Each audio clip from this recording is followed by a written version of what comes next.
Cheers, mix, click, and code with us. Welcome to Boozy Browsing, where technical wizards and design dabblers come together to sip, critique, and fix the web one cocktail at a time.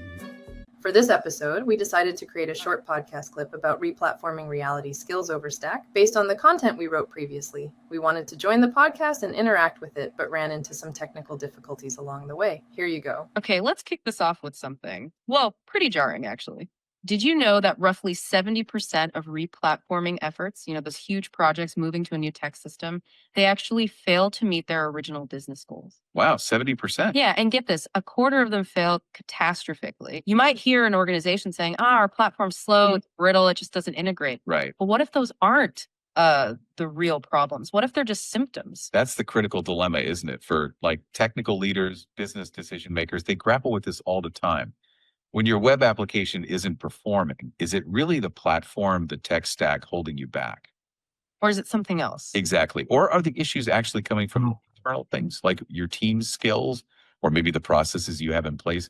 It's so tempting to just jump to, okay, we need a costly replatforming, a full rebuild, migrate everything. A big reset button. Yeah, but as we're going to unpack today, that's often...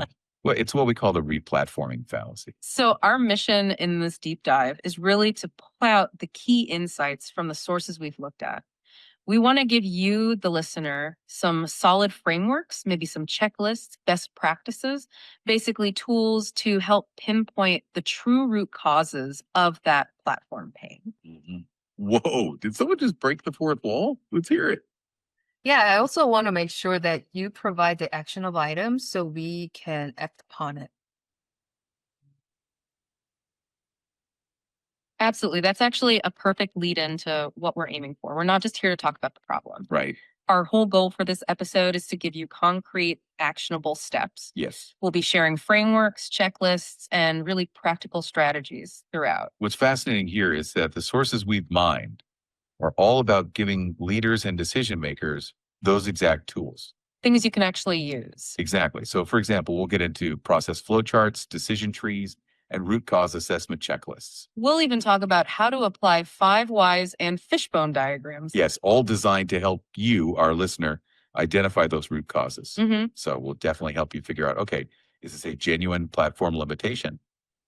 Or is it one of those internal kind of masquerading as a tech? This is our new way of writing blog posts. We write it and then we have them describe it to regular people because we're just too technical. Yeah, and then the diagrams are the ones that I provided to them, so you can see the visual aid to I it. love how they take credit for them mining and looking through things versus you sending them. I sent it to them. Well, we're supposed For us? yeah. I like I was a female and male Yeah. host as well. So I was trying to see if I can do it on my voice and your voice, but maybe next time. It wouldn't pick up on my dry humor. Yeah, I mean they do joke in a weird way. Yeah. I mean the fourth wall, I mean, that was a kind of an attempt at a joke. I feel like maybe we can tell it to do more dad jokes. I don't do a ton, but Yeah. that's kind of more my humor. Right. Do you want to go on or? Yeah. It's interesting. We're going to give you those Really about making decisions based on evidence, decisions that lead to real, actual, sustainable improvement. Okay, so let's start by challenging that common idea that the pain signals, slow platform, brittle, hard to integrate are often just symptoms. Yeah, because the real culprits, surprisingly often, are things like, poor configuration, maybe lacks hygiene in how you manage things, or just plain missing skills on the team. So it's not the tools, it's how they're used or not used. Pretty much. Many failures we blame on the tech are actually symptoms of people or process problems. And what's really interesting is that a well-designed, even on a technically inferior platform, can actually outperform a poor process on some top-tier, super expensive one. That totally reframes it. It reminds me of this anecdote I read about a mobile engineering team. They were getting constant crashes. Okay. And the CEO, totally frustrated, apparently said something like, what if it's a bug in iOS itself? Blame the operating system. Yeah, the easy target. Exactly. And the lead engineer was like, whoa, hold on, blaming the platform, the system frameworks. It's easy, but it's actually super unlikely.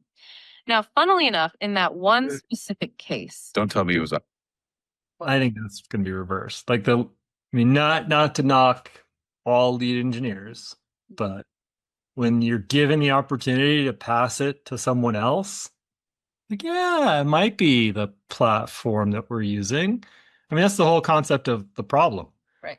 That it's our kind of first response to be like, oh, maybe it is the platform. Maybe there's a bug in the platform versus, oh, our team can't figure it out. Yeah. Of doing something. Like, Should I challenge it? especially with, yeah, I think we should challenge it. I mean, with open sources, it's kind of hard to say, oh, we've been working on the problem for 2 weeks and can't figure it out, because you can see everything. And you should have just identified the bug and fixed it. But with closed source, it does happen. Like, oh, now I got to wait for a patch, or I can request a patch and then hope for the best that Microsoft will, do something, or whoever's building the product will do something. So, yeah, it actually was an OS bug, and this is the key part only. Yeah. Yeah, so I feel like that's usually the engineer's implementation to like pass the buck to the platform, and that's kind of what we're talking about. So why would the engineer question the idea that it might be someone else's problem?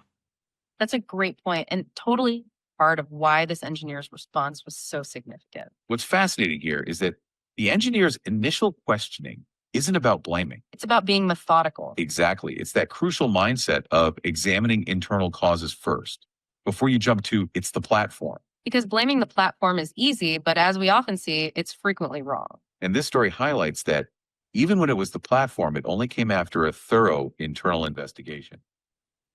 Oh, yeah. Go on. I think you actually had a really, really solid engineer in that company to actually admit that and do the investigation that way. You're absolutely right. That engineer really showcased a level of professional integrity. What's fascinating here is that it points to a culture of not just curiosity, but also accountability. Yeah, that internal accountability. Exactly. It's that crucial mindset of examining. Oh, yeah. Let's hear it. No, I was going to say, you guys are just reflecting my biggest concern with AI is that you always agree with whatever we say and then keep moving on. That's interesting. You're talking about AI and reflection. What's fascinating here is that the core principle we're discussing today, idea of looking inward for root causes and being objective. That's a brilliant connection. With AI, you might see unexpected outputs, right? I have no idea what I said at that point. The immediate reaction might be, oh, the AI is flawed. Or you agreeing to something I partially said. No, we're just saying that. Go on. Yeah, no, we're just saying that you guys are just admitting and making everything positive, whereas we were actually pointing out that that's unlikely situation. I hear what you're saying. That's a really important distinction you're making about positivity versus practicality. What's fascinating here is that you're saying paint an overly rosy picture. No, not at all. It's more about What? I paused it. What?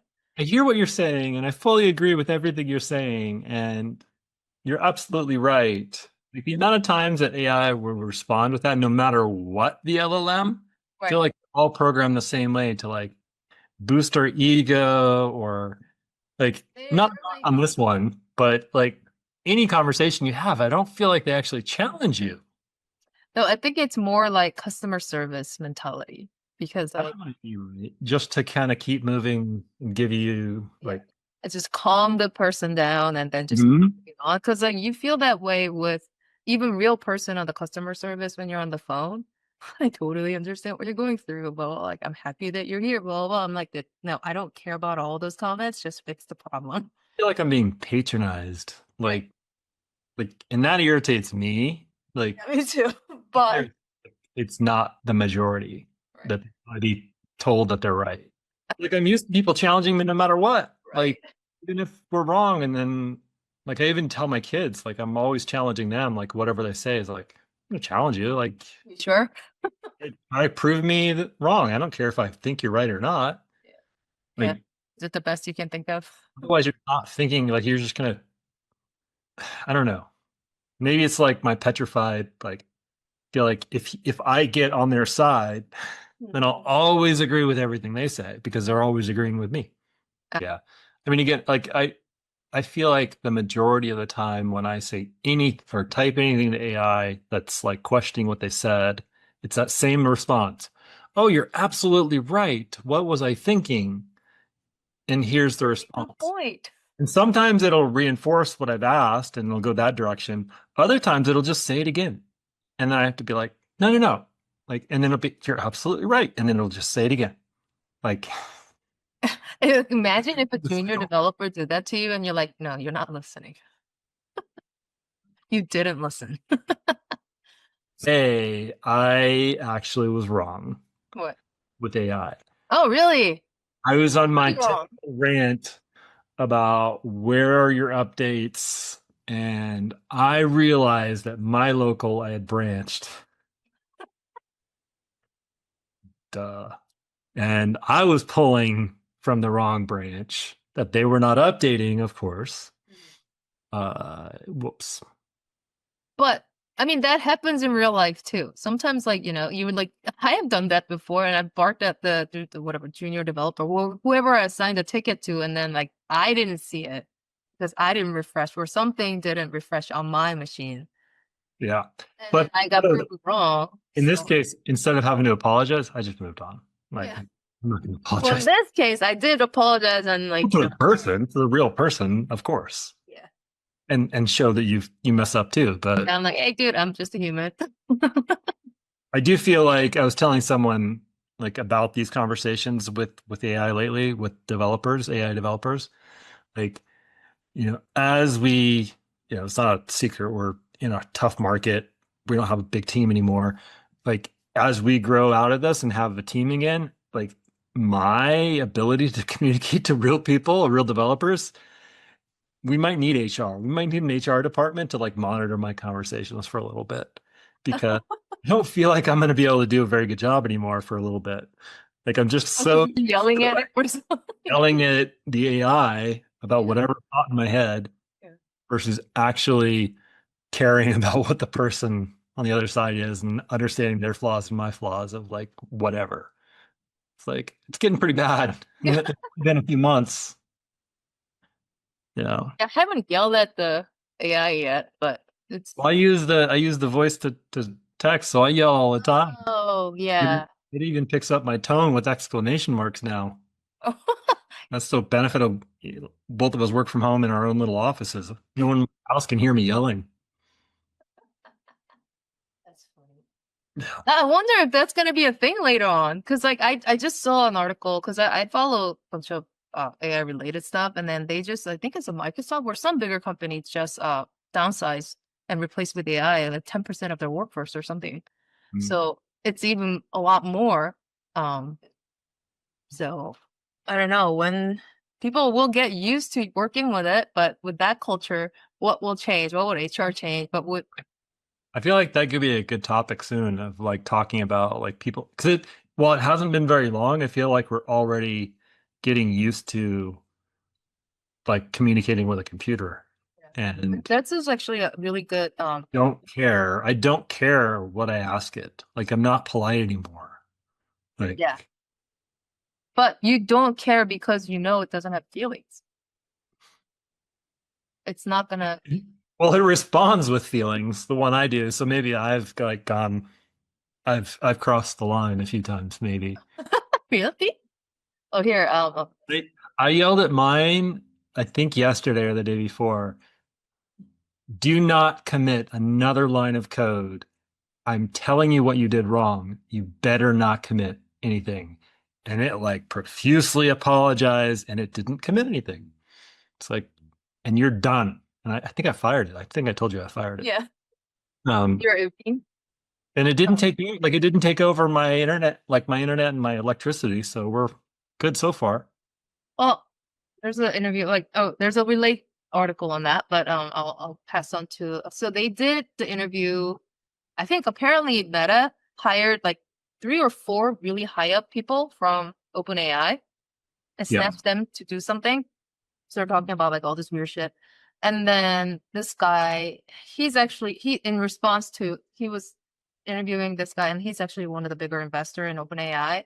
And he defined it, I don't know if it's him or it's just the actual conference that he was in, defined it as 2025 to 2030 is a AI intern era. Because right now there's no laws around it. Everyone's just trying out different things. So like snatching out people like that and doing all different things. Doing a new technology, but it's kind of a slightly different variation of other people did it. So like all these, there's no laws on anything right now. So it's like an intern era, they're calling it. So it's like those super intelligent systems become your coworkers. Every professional gets AI assistants smarter than Stanford grads. AI handles 80% of work in 80% of all jobs. And he was saying 2030 will be corporate extinction event. Fortune 500 companies die faster than ever.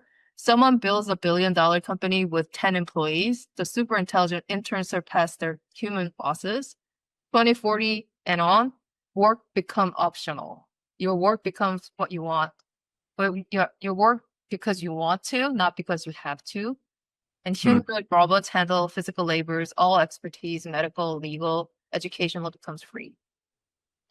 Yeah. This is a little pessimistic version of it, but I No. am the intern era that like this is figuring out phase. Yeah. I feel like some of those predictions are similar when the smartphone came out around like instant access to information. Everyone will know everything. And what we didn't know was that misinformation, like content on the internet, would actually be false. And same thing with AI, like it's having to figure out what true and false information is versus marketing or whatever.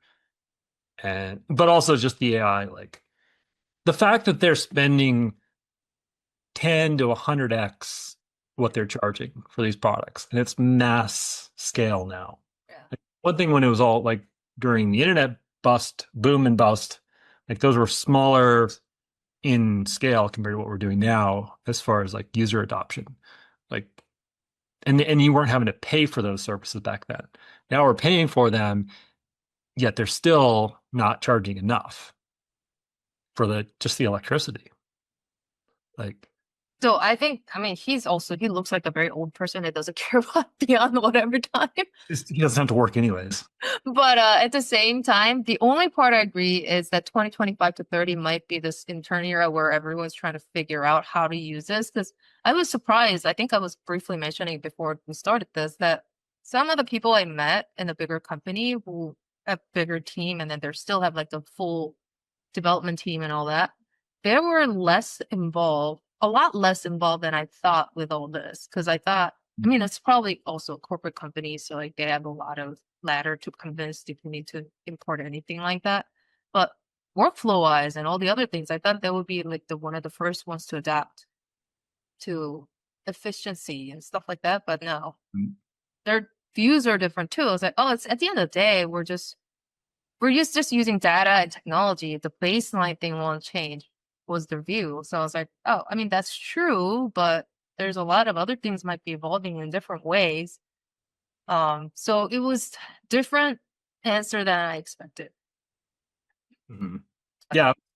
I mean, I was on a podcast not even a month ago, and we were talking about AI, and it's like I gave the answer about like, if you're not adopting it, you're not necessarily like if you're not using it, you're not necessarily behind because you can just start using it. But I think that passed. Like as an individual, especially in companies with individuals, like if it's not part of your SOP, standard operating procedures of like utilizing these tools, like you can't at some point soon you're not going to be able to catch up and you're just gone. Like his prediction of Fortune 500 companies as we know them today gone. It's like, yeah, because like we can start companies with no, like you used to have talent for every single role, like specific talent. Now you can have talent that knows what they want and asks AI for the what the roles could have produced. If you're pulling people at the right level. But that is very true too. I met with someone who's a completely different industry, and I asked him about this. He's involved in like a manufacturing and is overseeing setting up different things for the manufacturing companies. I asked him about, so what do you think their take on AI is? And he said something interesting too, and I kind of expected that too, because they're older generation. So like if he says anything about AI, they're just gonna run to the other way because like they're mostly union guys. We don't want AI, anything AI related to our system, something like that. And I'm like, I know that might be a little extreme, but that might be also truth to it. I do find it efficient for me, like my day-to-day tasks and some of the things that we can automate, some of the things that we can do a lot quicker.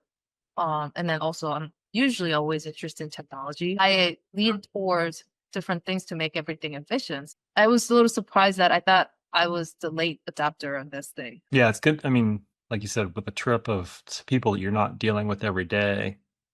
Like I talk to people, some guys that I'm friends with, I talk to them, they're in totally different industries for the most part. Like some of them are using it. Some of them have no idea what I'm talking about because they're physical, they build houses. Right. Like they're not designing and architecting houses. I have a friend that is an architect. I'm like, it's disrupting their kind of industry the same way it is with software development, where it can do the junior level tasks. And the senior architects can just take it, type of thing. But I still, what do you think? I think this is like this ongoing question. It's like, what do you think the junior guys should do now? I mean, I think they have to, like, I don't know when I became a good developer, and then most people will say I'm not a good developer anymore, but that's like friends that check your ego real well. Yeah. Like a developer that kind of understood the whole system. I think if you can learn like what these systems are doing underneath, you don't have to write code to do that. Like I feel like, I mean, I did computer science, right? A degree. Like I did the stuff. I never really thought that was valuable to code. But now that I'm like, maybe, like I'm thinking about it, like maybe that was what I needed or would have needed to then understand how to direct AI to do the tasks that I do. Because the typing out of code was never, like, it just was time consuming, but it wasn't like, it didn't take a lot of brain power. It's thinking like what it needed to do and then, or what I needed to do with it. And if something else, like if a junior developer can understand the systems and understand like what it's supposed to do, somehow, like if you can learn that in a school or program, that might be the way to do it. 'Cause you're still coming in with no experience, but maybe you have the right knowledge to then tell AI what to do. Actually, I got that question on my talk because like my talk Yeah. about for your development and industry, like what was actually WordPress, but I was pretty much generalizing to any technology or any development. And someone asked me, It's hard though, because like when I see the vibe coding stuff, like I can see what files it edited. And just by seeing what files it created or generated or edited, I know what it did. Like, but that's because I've been a developer for so long.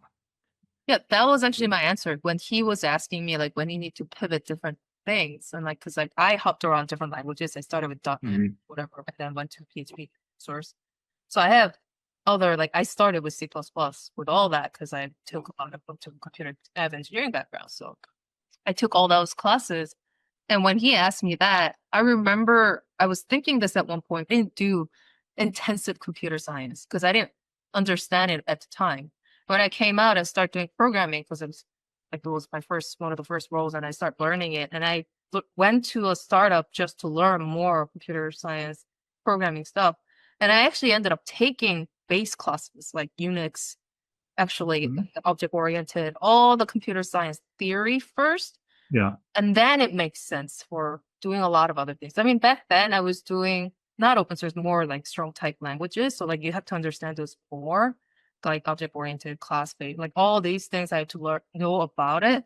But that helped me a lot to go to the next level. So I was remembering that I told him like, I know he actually, the person who had a question had a computer science background. So it's like for you, it's probably going to be an easier pivot to do different languages because you have the foundation. So anyone who doesn't have it, I'll recommend them to have a foundation because that made me understand a lot of different things to Right.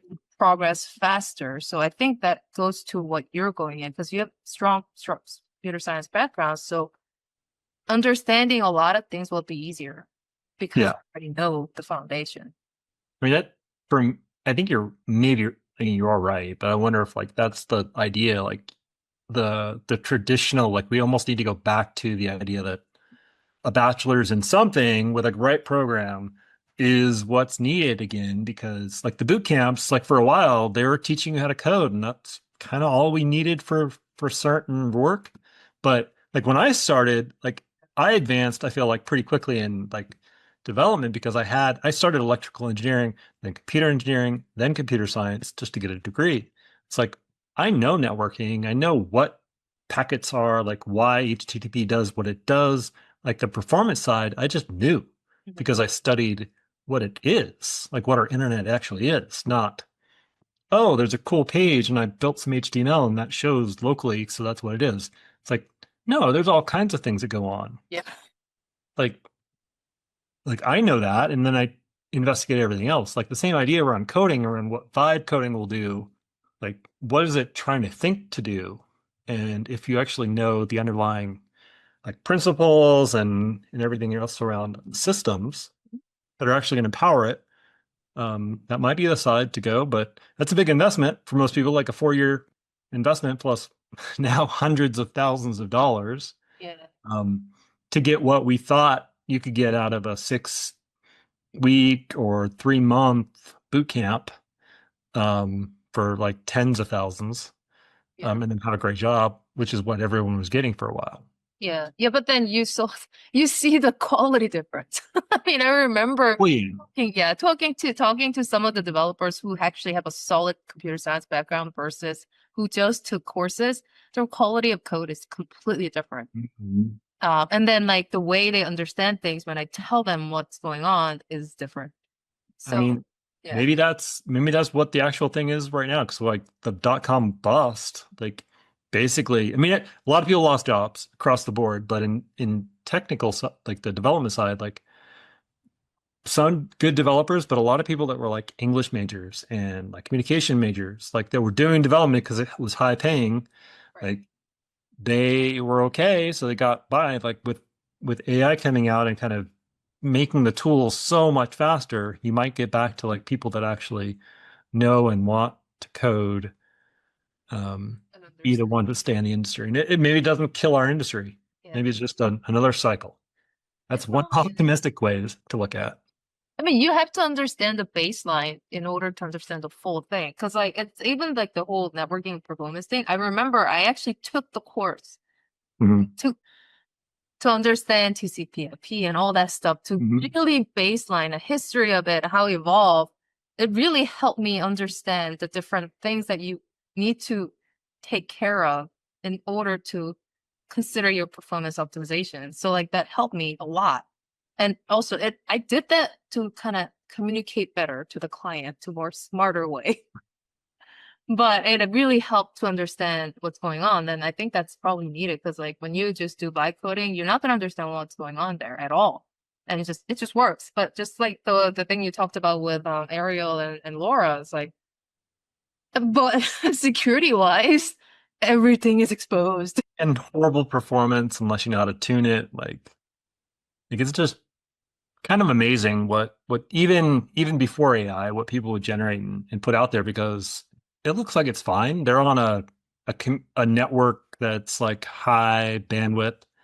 Like most of the world, most of the US has not great bandwidth. Like if anyone had ever moved outside of a major metropolis, you would understand what a lot of people deal with on the internet.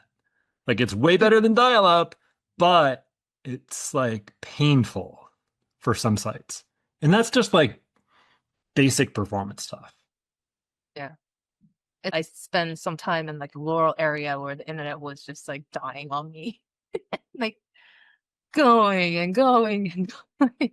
But that's probably normal for a lot of places because I usually lived in city or near city suburban areas. Yeah, I'm going to the mountains for a little bit this weekend. I'm like, but I have Starlink. Like, that's my backup here. It's my like, yeah, whatever. Like, I'm gonna pay for it if I have to do anything this weekend, but I'm not gonna watch videos. Yeah. I have the cheap plan that doesn't get so cheap when you actually overutilize it. So, Oh well, yeah. but it's fast, like crazy fast compared to what, like, and I say dial up, but it's really just it's still twisted pair. Like that's the other like who knows what twisted pair? Like yeah, I took computer science, I took computer engineering, How they connect to engineering. I know what that back means. up. It's copper. Yeah. Like it's slow. It's You literally twist the to double the bandwidth. Yeah, it's only so much can get through, and it's shared. Like that's the other thing. Like people don't understand. Like all these lines are not like you don't have your direct line to Facebook.com, right? Like it's not your personal line. It's shared by the 100 million people that are kind of joining in, and it's just communicating. So that's why it's slower, and you put that on copper, like, and that's what rural the U.S. because that's all they get right now. Still, because we haven't. That's a political thing where we haven't invested in fiber to the door everywhere. Yeah. And also, it's a bigger country. It's different. It's a different because like you feel going to a smaller country, it's relatively easier to put all that in because location wise, it's shorter distance to do everything. It's like that politics is a secondary, but like if it's physically bigger, so that's another thing. Like there's a guy that we both know. We met at a conference. He's in Colorado. I live in Colorado. It's like, oh, you were even like, oh, you must live. No, he's like 8 hours away by road. Like, because you got to go all through the mountains, all over to the corner where he is. Yeah. I mean, I like the ability to do this with some like, because again, it brings in, even if we have other guests, like to get what, like, it's going to review something, give a totally different opinion of like what we would potentially give. Yeah, and this one, I'll share that with you so you can listen to it the whole thing, and I'll probably publish it somewhere.